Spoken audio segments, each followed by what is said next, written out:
Morning po mga kabombo! Ako po si Marian, taga Mapandan po ako. I'm currently 35 years old.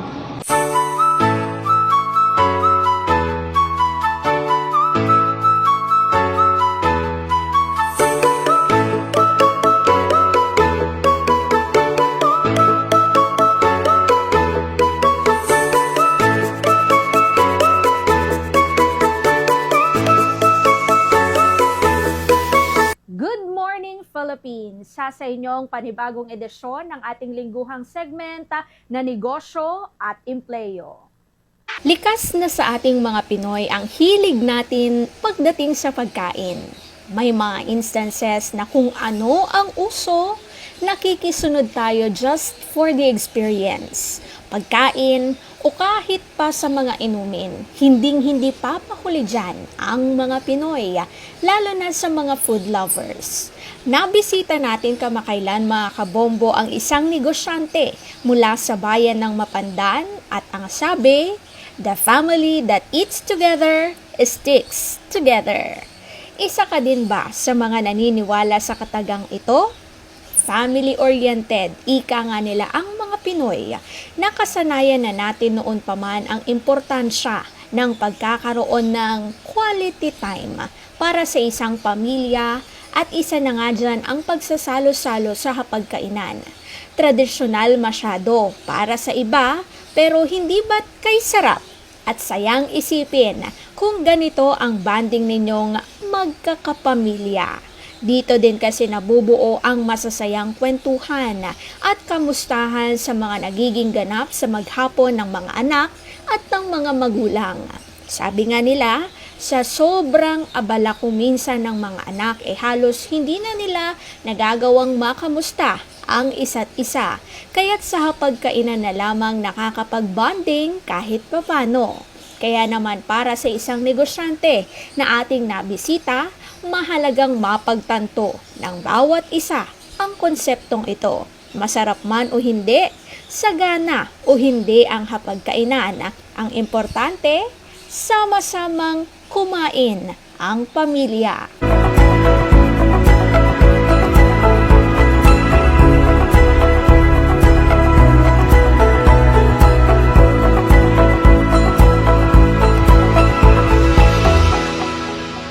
Sa ating pag-iikot sa bayan ng Mapandan, nakilala natin si Marian Yi Mosqueda, 35 years old, presidente din sa nabanggit na lugar, ang tagapamahala ng Steamboat Station. Kwento nito, mahilig talaga silang pamilya na kumain at pag sinabing bonding time, kakain talaga sila. Sa bahay man o kahit na sila'y luluwas o bibiyahe, nag-iisip na sila kung saan ang perfect place to eat sa lugar na kanilang pupuntahan. Isa ang steamboat sa kanilang mga paborito. Para itong hotpot at isa ito sa mga bonding experience na talaga nga namang paborito ng kanilang pamilya. Kaya naman, dito nila napag-isipan na why not ibahagi din sa mga customers ang experience na ito. Dito na buo ang kanilang negosyo at sinikap nila itong ipakilala sa Pangasinan, partikular na sa bayan ng Mapandan.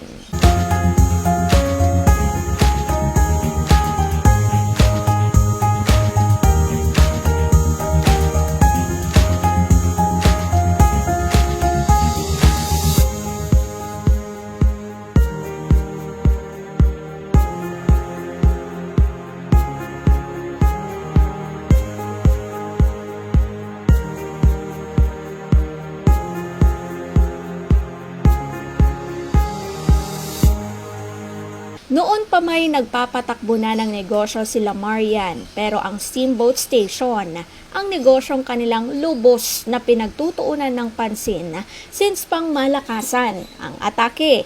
Challenging but exciting as well. Ika nga niya kung pag-uusapan ang pagpapatakbo sa negosyong ito.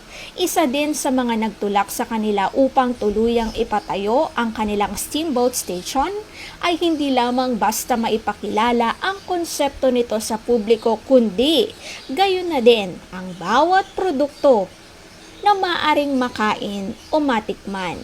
Own recipe kasi nila ang mga ito. Proud and loud sila sa lahat ng kanilang mga produkto na masarap at pwedeng balik-balikan na ito ng kanilang mga customers. At ito ang kauna-unahang hotpot na matatagpuan sa bayan ng Mapandan. Bukod sa mainit at masarap na sabaw, nariyan din ang kanilang mga bestseller products gaya na lamang ng dumplings, stir-fry beef, lechon a la steamboat, fried boneless chicken, crispy chicken feet, desserts, rice meals, steamboat sets, steamboat for couple and family. At ang lahat ng mga ito ay maaaring matikman in a very affordable price. Pinag-iisipan anya nilang maigi ang bawat konsepto at atake ng kanilang negosyo. Hindi lamang ito extension ng kanilang family bonding kundi nais din talaga nila itong maibahagi sa publiko. Sa bayan ng Mapandan, may isang kainan or station na pwede kang puntahan bago sumabak sa mga pangmalakasang ganap sa buhay. Ayon kay Marian, bilang isang tagapamahala ng kahit na anumang klase ng negosyo, nariyan dapat ang salitang passion. Maaari niya itong maramdaman ng iyong mga kasama sa trabaho at kapag na-adapt din nila ito, maaari din nila itong maipakita at maiparamdam sa mga customers. 3 P's ang naiwanang tips ni Marian para sa kanyang mga kapwa entrepreneurs. Ito ay ang number 1, prayer. Importante anya na humiling ng lakas ng loob para mapagtagumpayan ang kahit na anumang pagsubok. Pangalawang P ay ang perseverance. Kailangan ng tiyaga at mahabang pasensya pagdating sa negosyo. Ika nga nila, kung may tiyaga, may nilaga. Kung wala ka anya nito, maaring mabilis na bumagsak ang iyong negosyo. At ang pangatlong P, nariyan, ang passion. Kung ano man ang iniisip o nais na marating ng iyong negosyo, dapat na very passionate ka about it.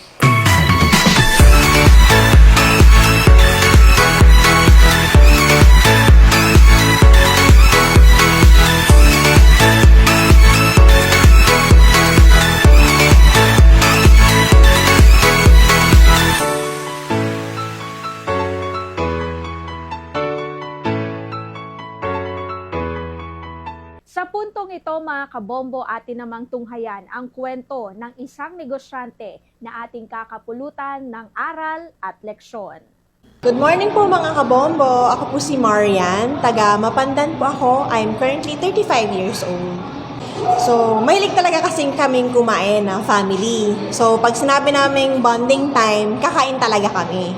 So, kahit pag magta-travel kami, ang una naming at itatanong is, saan tayo kakain pagpunta natin doon? So, yung sa iba't ibang lugar na pinupuntahan namin, yun talagang hilig namin, maghanap ng kung saan yung masarap kakainan. So, isa yung steamboat. Yung steamboat kasi, yan yung parang hotpot na tinatawag. Isa yun dun sa mga paborito naming bonding na experience pag kumakain kami. Kaya naisip namin na i-share yung experience dito sa Mapandan para ma-experience naman ng mga taga Mapandan yung bonding experience ng family and friends kapag kumakain ng steamboat together. Kaya natayo namin yung steamboat station. Actually, may iba na kaming business na tinayo. But this is our first time venturing sa steamboat station na for family, for large groups, ganyan. So far, challenging but exciting as well. Ang talagang nag-push sa amin is yung passion namin para dun sa product namin, which is yung steamboat, tsaka yung iba naming mga food na ino-offer. Kasi lahat yon recipe namin talaga.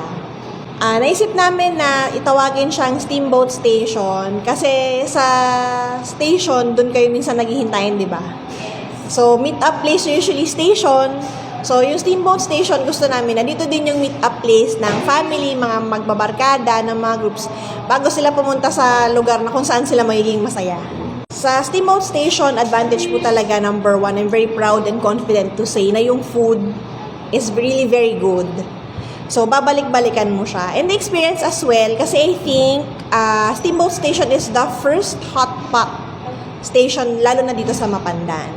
And of course, aside from yung mainit na sabaw na kung mahilig ka sa mainit na sabaw dun sa hot pot, meron din kaming ibang mga food like deep fried foods, stir-fry, tsaka yung mga dumplings po namin. Yun yung mga items na parating binabalik-balikan ng mga clients namin so far. Pinag-isipan namin siya talaga. Matagal na namin gusto actually magtayo ng business na ganito. Kasi nga mahilig kaming kumain. Tapos, syempre pinag-alalan namin ng market. Pinag-alalan namin ano ba yung hilig. Hilig din ba ng mga papatok ba siya sa tao? May tatangkilik ba sa products namin? Ano bang mga products yung gugustuhin ng mga tao? So, yun yung mga bagay na pinag-isipan namin. Matagal din, siguro mga 3 to 4 months din namin siyang inisip. Bago namin na-finalize yung concept, nabuo yung concept, pati yung mga process flow. Bago kami nag-open, pinag-isipan din talaga namin ng maigi. Hanggang sa nabuo namin yung buong konsepto ng Steamboat Station. So, yung mga bestseller po namin is of course yung aming namesake po na product, which is yung hot steamboat po. So, yung steamboat, it's really for sharing. Actually, lahat ng most of our products, for sharing talaga siya. Kasi ang goal namin, ang paniniwala talaga namin is the family that eats together, sticks together. Yun talaga yon. So, I think price-wise, sulit na siya for sharing. Tapos, quality-wise talagang we spent a lot of time na maghanap ng magandang supplier, magaling na supplier para sa mga products namin, lalo na yung mga meat, para ma-ensure namin na quality and consistency ng mga nilalabas po namin mga food. So, yung bestseller namin, Steamboat, parating marami nagsasabi dyan, lalo na yung mga balls na kasama nung Steamboat namin, kasi hindi siya yung regular lang na fish ball. So, meron tayong mga unique na flavors, tsaka most of the steam balls na meron po nakasama dun sa ating steamboat is meron pong palaman sa loob. So, yun yung uniqueness niya talaga. Yun yung binabalik-balikan. Sabi nga nung iba naming customer, itatry ko yung flavor na to today para ibang araw, ibang flavor naman. Para mahanap ko yung favorite ko. So, yun. Tapos, ang isa pang parati nilang na-amaze is the crispy chicken feet. So, yung crispy chicken feet kasi hanggang buto pwede mong kainin. Ganong kalambot. Talagang pinag-effortan namin yan kung paano bang gagawin na ganon siya. So far, nag-succeed kami. And yung isa pang bestseller namin is the fried chicken. So, syempre, dahil Pilipino tayo, mahilig tayo sa fried chicken. So, yun din, isa sa mga binabalik-balikan. Sinasabi sa amin na perfect na siya. So, dumplings naman, Xiaolong Pao. So, yun yung soup dumplings. No, isa rin yun sa mga, I think, we're one of the first in Mapandan also to offer yung Xiaolong Pao sa ganitong restaurant setup. And also yung sa desserts naman namin, yung custard bun, tsaka yung fried mantaw bread. For age bracket, meron tayong mga school age, mga teenager, barkada talaga silang pupunta dito. So, as a group sila during lunch, ganyan, pag lunch break siguro sa school or after school, pupunta sila dito para mag-lunch and mag-merienda. And pag dinner time and weekends, yun yung families. Families talaga pupunta dito para kumain po. So, now, ang ginagawa po namin is through Facebook. Kasi yun ang pinaka-effective at saka convenient na way para mas mapakilala namin yung business sa mas maraming tao. So, kasama na doon yung mga social media posting namin. At saka, syempre, yung pag-engage sa mga online na mga interviews katulad nito, tsaka yung pagkuha ng mga influencers para makatulong sa amin na mag-share ng balita. Tapos, yung influencers, ang sinasabi naman namin sa kanila, humingi rin kami ng feedback sa kanila tungkol dun sa food. Para hindi naman, para pawang katotohanan lamang ang kanilang mga sinasabi. Oo. Siyempre, kung wag mong ipilit kung hindi man masarap. So far naman, sa lahat ng mga nag-guest sa amin dito, puro positive naman yung reviews nila. Sa staff po currently, meron kaming siguro mga 5 to 6 na staff po. So, kitchen tsaka yung sa waiting staff. Kasi nagsa-start pa lang kami. So far, I'm very grateful for my staff. No? Kasi masipag sila, madali silang matuto, tsaka very enthusiastic sila. So, naniniwala kasi ako na as an owner, dapat may passion ka doon sa product mo tsaka or sa service mo, kung ano man yung gusto mong gawing negosyo. Kasi yung passion mo, mararamdaman yun ng employees mo eh. Tapos may imbibe nila yun sa sarili nila na yung product or service na binibigay nila sa guests nyo or sa clients ninyo, magre-reflect dun yung passion. So, kung ano yung passion mo, yun yung magsiset ng standard para yun din yung passion ng empleyado mo dun sa mga clients mo. So yung mga tips, yung para sa akin, 3 P's. Kinulang ng isa para maging 4 P's. 3 P's lang po yung kailangan natin. Number 1 P natin is prayer. So, kailangan natin na mag-pray talaga kay God para i-guide niya tayo at bigyan niya tayo ng strength. Kasi hindi madaling magtayo ng negosyo. So, minsan kailangan natin ng higher power para tulungan tayo mag-push pa ng konti para matapos mo yung kailangan mong gawin. Yung next na P is perseverance. Kasi kailangan mo talaga ng tiyaga. Lalo na kung startup ka, yung sa'yo manggagaling lahat. So, lahat kasi sa iyo eh. So, kailangan mo talaga mag-persevere. Kasi pag wala ka noon, hindi mo siya matatapos. Mag-give up ka halfway. Sayang yung efforts mo. So, kailangan pag nag-decide ka na magtayo ng business, kailangan tiyagain mo talaga siya, mag-persevere ka. Yung last na P is yung passion, yung nabanggit ko kanina. Kailangan talaga may passion ka. Yung, kung ano yung itatayo mong business, kung ano yung ibibigay mong services or product, kailangan very passionate ka about it. Mahal mo talaga siya. Kasi yun ang magsaset ng standard ng quality and consistency ng product or service mo. Pag wala ka nung passion, tapos parang maya-maya lang sa'yo, maya-maya lang din yung product mo, hindi ka magtatagal. Hindi ka rin, yung passion mo, hindi siya magta-translate sa staff mo, hindi rin siya magta-translate sa clients mo. Parang wala lang, gano'n. So, yun yung 3 P's na kailangan po natin. Prayer, perseverance, saka tinatawag na passion. So, maraming salamat mga kabombo sa pakikinig po sa akin for today. No, I would like to invite everyone sa mga gusto pong mag-spend ng quality family time, quality friend time. So, if you want to eat together and have a good time, please visit us here at Steamboat Station. We're located at 2nd floor, Mapandan Town Center, Poblacion, Mapandan. Sa puntong ito, mga kabombo, tunghayan naman po natin ang iba't ibang bersyon ng kanilang mga best-seller products na pwede po ninyong matikman sa kanilang negosyo. So, nandito po tayo ngayon sa mga best-seller po namin na mga food po. So, number 1 po natin best-seller is yung Steamboat Family. So, kung titingnan po natin, meron po tayong choice natin po ng protein. So, either pork or beef. And then, may choice po tayo ng ating soup or broth. So, pwede po tayong pumili between spicy or mild soup po natin. So, ngayon po, ang nakalagay po dito is spicy and pork. And, of course, may choice po tayo ng flavor po ng ating steam balls. So, ang special lang po sa ating steam balls, aside from yung regular na alam po natin na fish ball, squid ball, and kikiam, yung sa atin po is meron tayong lobster ball, shrimp ball, and yung iba pa po natin ng mga steam balls na may special na palaman sa loob. So, either cheese po sila or yung mix po ng sea urchin, squid, or yung premium cheese po. So, yun po yung nandito. So, each set po ng Steamboat Family comes with 4 rice. Kasi dahil po tayo ay Pilipino, hindi po kompleto ang isang meal nang wala po tayong rice. Pero may option din po tayo to upgrade for a bowl of noodles kung gusto po nating mag-noodles. It also comes with a serving of prawn crackers po or mas kilala bilang cropek. So, yun po yung ating steamboat. Meron din po tayong iba pang mga food po. Yung bestseller po natin sa stir fry. Ito po yung tinatawag nating beef and onion stir fry po. And of course, yung ating crispy chicken feet na pwede po natin kainin hanggang buto.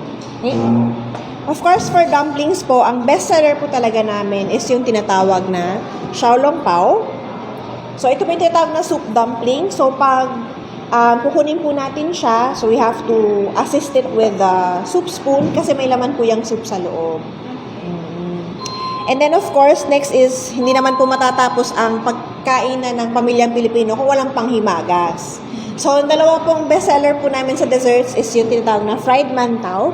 So, ito po, bestseller siya, masarap siya kasi crunchy siya sa outside. Kung mahilig kayo sa bread, no? Crunchy siya sa outside, tapos yung loob niya, very, very fluffy. So, i-dip niyo siya sa condensed milk, tapos yun na yung may experience nyo. Crunchy on the outside, fluffy on the inside. Tapos ito to, patok to sa mga bata, our custard egg bun. So, yung very soft bun siya, and then sa loob po meron tayong salted egg custard na filling.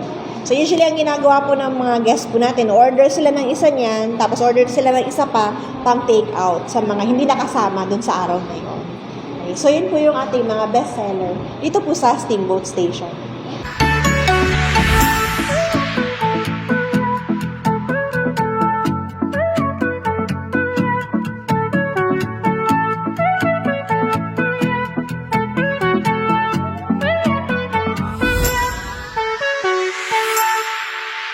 Sumainyo ang panibagong edisyon ng ating lingguhang segment na Negosyo at Empleo. Mula sa Reportorial Department ng Bombo Radyo Dagupan, Bombo Laimi Perez. This is Bombo Radyo Philippines, the #1 and most trusted source of news and information. Basta Radyo.